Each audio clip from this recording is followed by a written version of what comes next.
Now, ladies and gentlemen, please welcome James P. Connolly.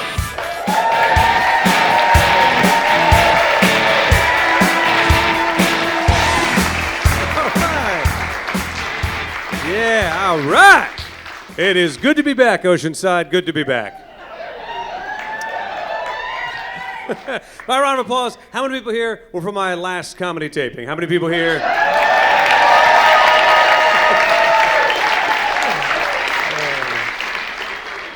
You're so loyal. I love all you guys. You're so loyal. You put me in a good mood. I gotta tell you, I haven't felt this way in a long time, but I think I might actually be happy. I haven't been in a long time. I know. It's kind of a weird, joyous, uncomfortable feeling I have right now. Now, what happened is I had a long-term relationship breakup not too long ago, and but you know what? I'm on the hope side now. It's been an opportunity for growth, right? When we go through pain and suffering, it's an opportunity for growth. And I know a lot about growth, man. I have done a lot of growing in the last 5 years. Divorce, pandemic, unemployment, bankruptcy, relocation, broken heart. Honestly, I'm sick and tired of becoming a better person. Yeah, but you can't skip the steps, right? You got to go through it all. You can't skip the steps. So I quit drinking for 5 years, sober for 5 years during this time. And I don't talk a lot about my sobriety because I still get self-conscious talking about sobriety on stage. Like, if I'm going to talk about it on stage, my attitude is always just be less annoying than a vegan. That's what I say to myself. And nothing against a vegan, it's just when you're sober, you get a reputation of maybe oversharing just a little bit too much. But I think we can all agree that the vegan is still the gold standard in American society, but seriously, nobody asked you. So I'm conscious of that. And I know it's not fair, because if I say I'm sober, people are like, I'm so proud of you. But if someone says I'm vegan, we're like, hey, don't ruin my dinner. It's not the same. So on the off chance I have offended a vegan here tonight, I mean, obviously I'm not physically afraid of you, so let's just continue with the show here tonight. But you can't skip the steps. You cannot skip the steps. You got to go through all the pain. You got to go through it all. Like, I got divorced, and then my ex-wife remarried, right? All of a sudden, my son has a stepdad, which is fine. He's a fine human being, but I wasn't prepared for the visual. I thought I was ready, but the first time I saw, my son had a basketball game. He showed up to the game with his mom and the stepdad, and they just looked like a happy little family. And I just looked like an uncomfortable man lurking near them. But I'm not an angry man. I'm a big man. I can handle my emotions. So to support my son, I showed up to his next game with a T-shirt that said, Parker's real dad.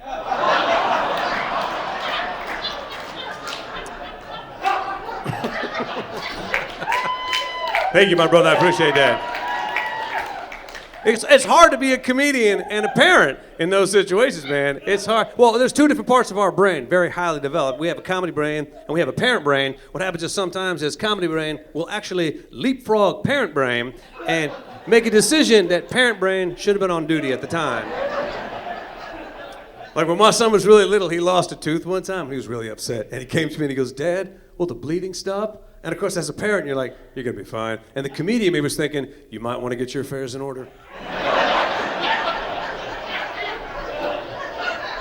I was like, remember what happened to your brother? And my son was like, I had a brother? It was a great joke.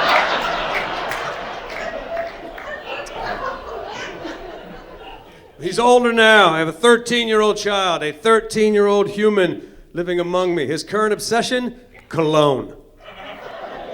Yeah. Oh, and I'm not talking Axe body spray. I'm talking high-end, hundreds of... He knows everything about cologne. He knows the perfect daytime fragrance. He knows the perfect nighttime fragrance. He knows what to wear by the beach. He knows what to wear to cozy up by the fire. He knows the finishing notes of a cologne. My son knows everything there is to know about cologne, except how not to wear too much. It's too much. It's suffocating is what it is. It's intense. He's an aggressive cologne wearer, what he is. I have one child in my house, yet I wake up sometimes and my house smells like I live with 5 Middle Eastern men. I once retreated into my kitchen and chopped an onion for self-defense.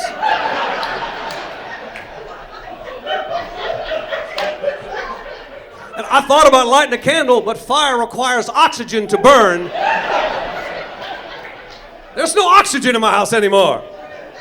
It's all fumes. I haven't seen a spider in 6 months. It's intense in my house.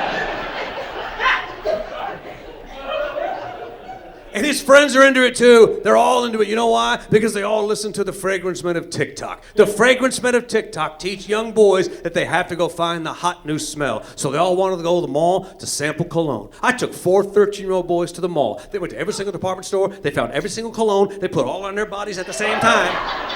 And then they all got back in my car. I thought I was going to die. If I could bottle that smell, I would call it suicide in Sephora.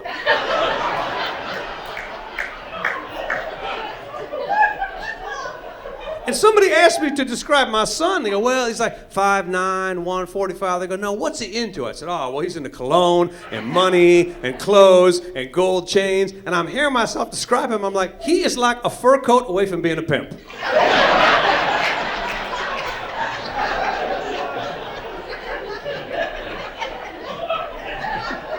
And he scared me the other day, too. He came up to me and he goes, Dad, I know I promised I would never do this. I'm like, oh, God, what?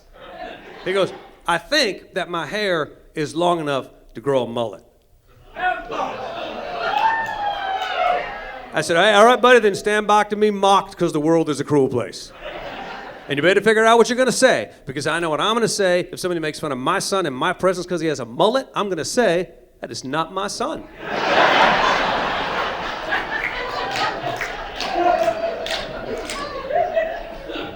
He's a good kid. He's a wonderful, sweet-smelling large child. I love that boy. Yeah. But the thing is, he's my size, right? I've never hit my son. Like, I've never hit my child. But he asked me the other day, he goes, yeah, but would you ever hit me? Which is a legitimate question. And, well, I think if you don't hit your children and they ask you that question, it's very important that you reassure your children that that option is always on the table. Right? When I was a kid, getting hit was on the table. So was getting hit at the table. It could happen any time. And my son was livid that I wouldn't come out and say I would never hit him. He goes, why won't you say it? Why won't you just come out and say you'll never hit me? I said, well, because there might be a scenario. He said, well, like what? I go, what if you lose your mind? What if you get hopped up on the drugs and try to kill me? I might have to knock your ass out. He said, I cannot believe that you would knock me out. I said, well, I can't believe you're doing drugs trying to kill me.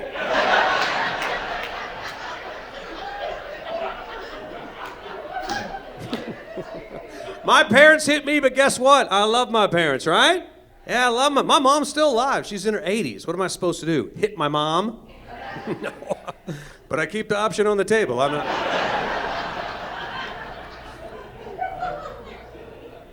Oh, it feels like therapy. Thank you. That felt pretty good to get all that out. I didn't come here to complain, Oceanside. I've had a lot of good things going on in my life, too. Like, matter of fact, last week, I ordered a package from Amazon, and it showed up, and nobody stole it off the front of my house. So that was a big day for me. Yeah. I don't know where you live, but that is a hot crime in my neighborhood. People get livid when you steal the packages, and people in my neighborhood, they buy the Ring video camera, but the Ring video camera doesn't stop crime. It just lets you come home and watch videos of people stealing your stuff. And part of it's our fault, too, because we don't take that crime seriously. What do we call the people that steal our packages? Porch pirates, exactly. That sounds fun. It sounds like Ding Dong Ditch, but with prizes. Crime needs a crime name is my point, right? It has to sound like a crime. I'll give you an example of the worst name crime ever. Registered sex offender. Ooh, registered. Thank God he's got his paperwork in order. Sounds like a degree. It's like, oh, you're a registered nurse. I'm registered too. Maybe we went to college together.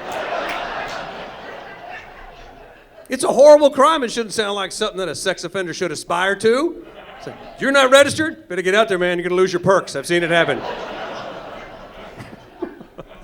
I'll tell you another term that I can't stand. I hate the term trained killer. I was watching a crime show the other day. They go, oh, the suspect was a highly trained killer. I'm thinking, who the hell cares? You don't need training to kill someone. We're all human beings. You could all kill the people sitting next to you right now. You don't need training. I guarantee you, if I smothered somebody to death on this stage right now with a pillow, not one of you is going to go, whoa, where the hell did he learn how to do that?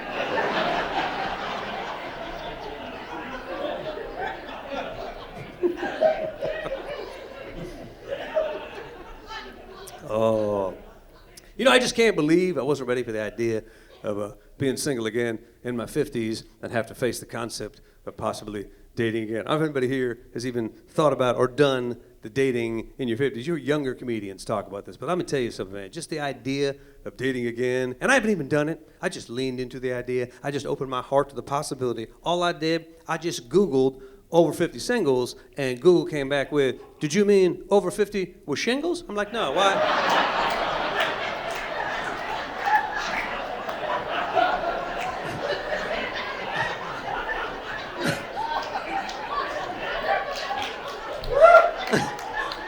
And then I'm thinking, what about my Google search history? Made the algorithm go, well, he can't mean women, so we'll go with disease as his first choice. And I just signed up for one app. I signed up for Bumble, right? I like the idea of Bumble. It's a contemporary dating app. It's where women make the first move, and they haven't yet. I'm waiting for them to make that move. Oh, yeah, don't feel sorry for me. Because you know what? When life has its foot on your neck, it knows where it is. It knows what... Because in the same time frame, I got an email from my local senior citizen center inviting me to check out the facilities. I'm in my 50s, for God's sakes. I'm not going to the senior... You don't need to check out the senior center. That's the last stop on the train. Nobody bounces back from the senior center. I'm out here, baby. I'm on the scene. I'm dating women with shingles. I'm a busy man.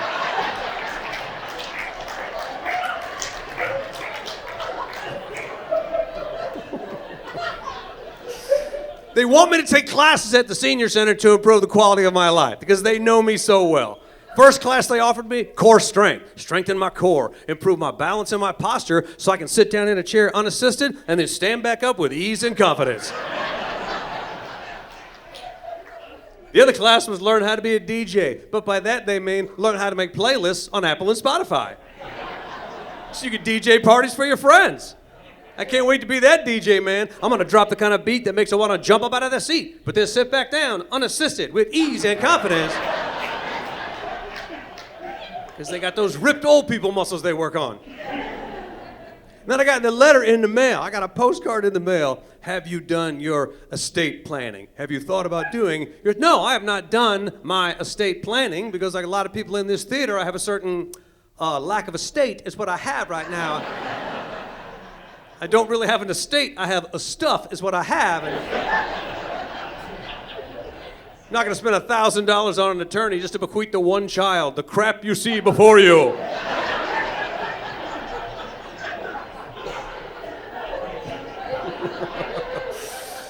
I'm losing it, Oceanside, is what's happening. This is how I know I'm off one peg. This is how I know I'm off one peg. I met a young comedian recently who was excited to meet me. He was a fan of mine. So he came up to me and he went to give me the fist bump, but I instinctively went in for the handshake. I physically caught his fist with my hand and wrapped my fingers around it and then held it for an uncomfortable second because I didn't know what to do with it. And I thought letting go early is going to look homophobic. So to save the moment, I said, paper beats rock, better luck next time.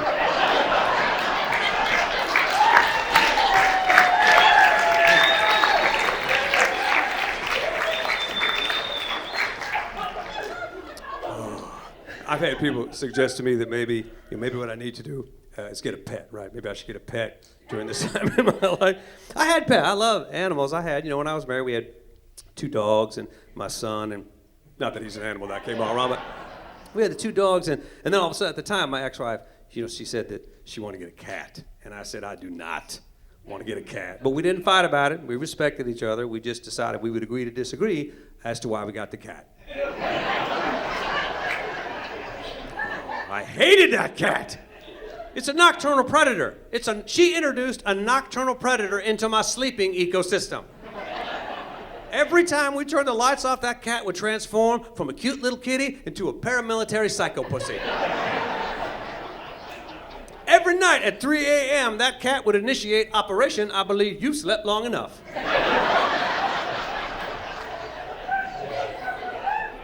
Every night at 3 a.m., I would hear, meow, wow, meow, wow. Oh my God, when I'm lying in bed and I hear that noise and I can't sleep, I begin to understand why the path to becoming a serial killer begins by killing the cat. Wow, thank you for laughing, man. I appreciate that. Well, if nobody laughs, it gets really awkward in here. Then if it gets awkward, I get upset. And if I get upset, I'm probably gonna go out, kill a cat. That's on you.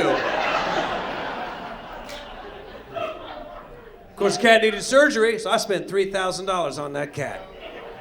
I spent $3,000 on a cat that I fantasized about killing every day of my life. And he knew it too. Like after surgery, you got to put the cone on their head. Right? I put the little cone on his head. He would take it off and throw it at my feet. And I would chase him down, put the cone on. He'd take it off, throw it at my feet. He was like an escape artist. And my buddy's like, "What are you gonna do?" I'm like, "I don't know. Maybe I'll buy him a little kitty straitjacket, throw him in a tank of water, see how good this cat really is." Who am I to limit the potential of my cat?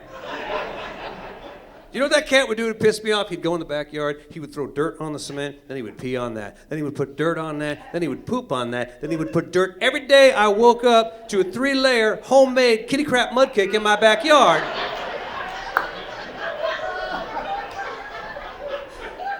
And I did some research online. You know why cats do that? Because they're assholes, that's why they do that.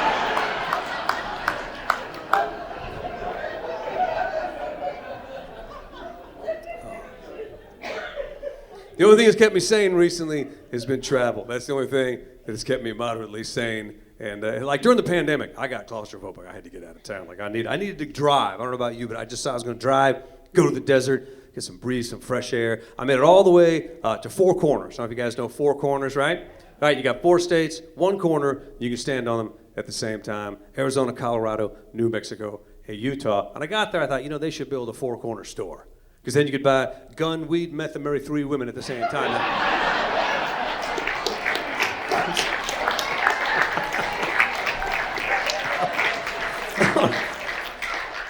I don't know if you're laughing or writing down business ideas. But now that I travel with joy because after a 2-year hiatus, I got my elite status back on Delta Airlines. I finally got, And I tell you what, and if I lost it because of the pandemic, and I flew again. If you have status and you lose status, you feel like you did something wrong. But I got my status back. I'm elite once again. Now you guys spend some time with me. I'm not a diva. I don't need to feel better than other people, right? I'm a man of the people. I love the people. I just also love boarding before those people. I love that too. And the new Delta lounges, they got fireplaces and showers in the Delta Lounge. Yeah, fireplaces and showers in the Delta Lounge. And a lot of people are like, why would you want to shower in the Delta Lounge? I'll tell you why. If you fly a lot like me, you know you're going to have one of those nasty turbulent flights, and you might accidentally bump into somebody from Coach, and you want to hose that up before you come up.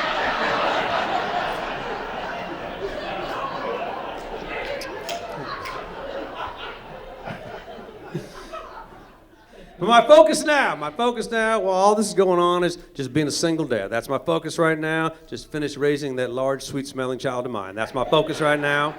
Yeah, and I love being a dad. I've always been a very hands-on father. I'm a diaper changer. I was in there. And I remember when he was 2 years old one time, it was just me and him. His mom was gone, and it was my turn to give him a bath. And he was all excited, and he goes, "Dad, will you get in the bathtub with me?" And I'm like, that's why you have kids, right? These unforgettable moments. I said, "Sure, buddy, what the hell? I'll get in the bathtub with you." So he gets in the bathtub, I jump into my swim trunks, and he's splashing around having a good time. And he suddenly begins to spend some time discovering himself in the way that boys will do. And he says, "I have a penis." I said, "Yes, you do. You have a penis." He said, "Do you have a penis?" I said, "Yes, I do. I, too, have a penis." He said, "I will clean your penis." And I'm thinking, and I'm going to have to call foster care.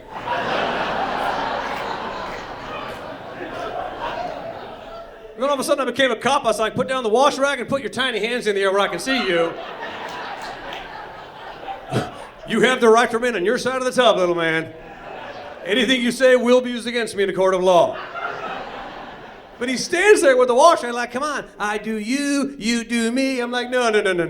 I do you, everything's fine. You do me, I do time. That's how that...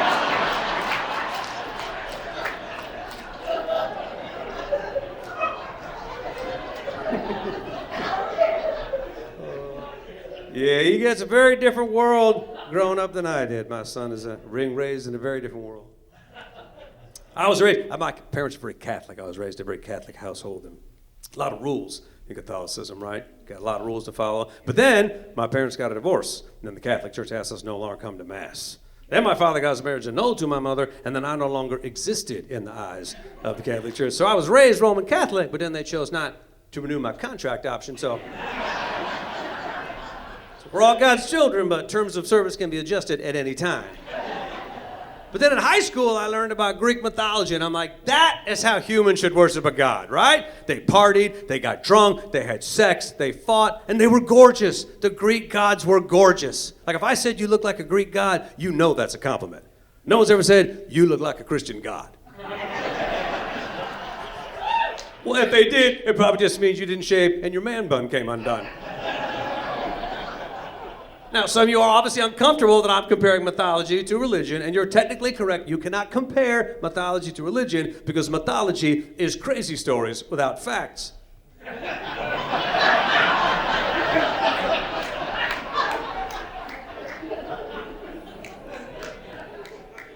But I'll say the one thing I love, and I love being here in Dordt County, San Diego, and I relocated here recently, and it's been really great. And, you know, Father, I got a nice little place to live with my son, and I was digging my neighborhood, and because this place is beautiful out here. And then I did something I hope you don't do. Unfortunately, I began to read about my neighborhood on Nextdoor. Yeah, I don't know if you obviously don't know why they're making that noise. Nextdoor, it's like Facebook for the neighborhood, right? What it does is it takes your neighborhood and then it ruins it just like Facebook does. The comments between the neighbors are so mean and so evil, it's the only place I know of where the conversation starts off with, hey, does anybody know the name of a good plumber? And then the last comment on the thread is, I hope you die of COVID-19.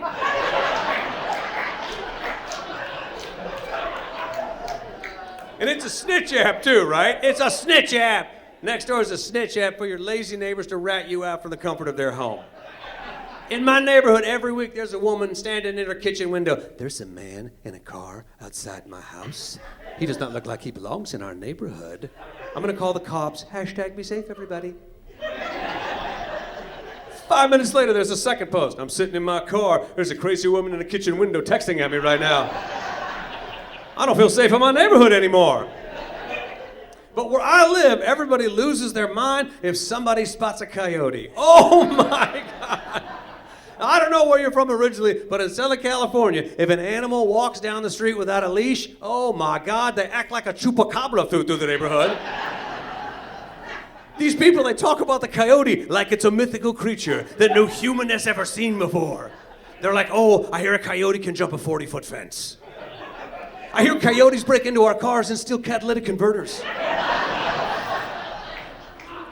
There are so many coyotes in my neighborhood that when I see a post that says lost cat,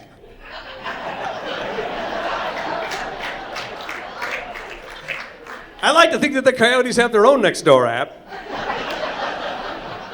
And they get a post that says found cat. And it was delicious. The posts are just so heartbreaking, aren't they? It's been 3 days. Has anyone seen my cat, Mr. Wiggles? My chihuahua ran into the canyon. Has anyone seen my chihuahua? No, no one has seen your chihuahua. No one will ever see your chihuahua. You think your chihuahua's gonna burst out of the canyon? Dios mío, that was close.